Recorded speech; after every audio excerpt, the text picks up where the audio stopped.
Hi hello అండి, అందరికీ నమస్కారం అండి. ఫ్రెండ్స్, ఇప్పుడు అందిన వార్త, కుప్పకూలిన పాకిస్తాన్ హెలికాప్టర్ 21 మంది సైనికులు కన్నుమూత అంటూ ఇప్పుడిప్పుడే మనకు ఒక బ్రేకింగ్ న్యూస్ అప్డేట్ అయితే రావడం జరిగిందండి. అయితే ఇందుకు సంబంధించిన పూర్తి వివరాలు అయితే మన వీడియోలో తెలుసుకుందామండి. ఎక్కడ ఏంటి అనేది వీడియో మాత్రం పూర్తి వరకు చూడండి ఫ్రెండ్స్, అప్పుడే మనకి పూర్తి సమాచారం అయితే తెలుస్తుంది.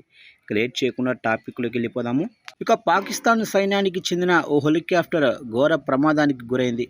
పాకిస్తాన్ ఆక్రమిత కాశ్మీర్ పరిధిలోని ముజఫరాబాద్ సమీపంలో బుధవారం మధ్యాహ్నం జరిగిన ఈ ప్రమాదంలో హెలికాప్టర్లో ప్రయాణిస్తున్న 21 మంది సైనిక సిబ్బంది అక్కడికక్కడే ప్రాణాలు కోల్పోయారు. ఇక ప్రాథమిక సమాచారం ప్రకారం పాకిస్తాన్ ఆర్మీ ఏవియేషన్కు చెందిన MI-70 హెలికాప్టర్ టేకాఫ్ అయిన కొద్దిసేపటికి సాంకేతిక లోపం తలెత్తడంతో ఈ ఘోర ప్రమాదం సంభవించినట్లు తెలుస్తుంది. ఈ హెలికాప్టర్ పాకిస్తాను భద్రతా దళాలకు చెందిన సైనికులను తీసుకొని పాక్ ఆక్రమిత కాశ్మీర్లోని నీలాం వ్యాలీ సెక్టారుకు అదనపు బలగాలను తరలిస్తుండగా ఈ ప్రమాదం చోటు చేసుకుంది.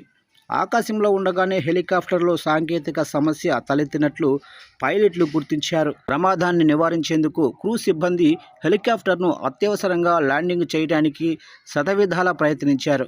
అయితే సురక్షితంగా కిందకు దించే లోపే నియంత్రణ కోల్పోయిన హెలికాప్టర్ ముజఫరాబాద్ సమీపంలో వేగంగా కుప్పకూలిపోయింది.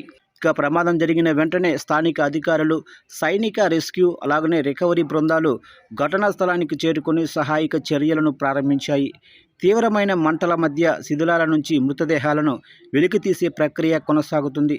హెలికాప్టర్ ప్రమాదానికి గల ఖచ్చితమైన కారణాలను, సాంకేతిక లోపాన్ని అంచనా వేయటానికి ఉన్నత స్థాయి విచారణకు ఆదేశించినట్లు పాకిస్తాన్ సైనిక మీడియా విభాగం ఇంటర్ సర్వీసెస్ పబ్లిక్ రిలేషన్స్ ఓ ప్రకటనలో వెల్లడించింది.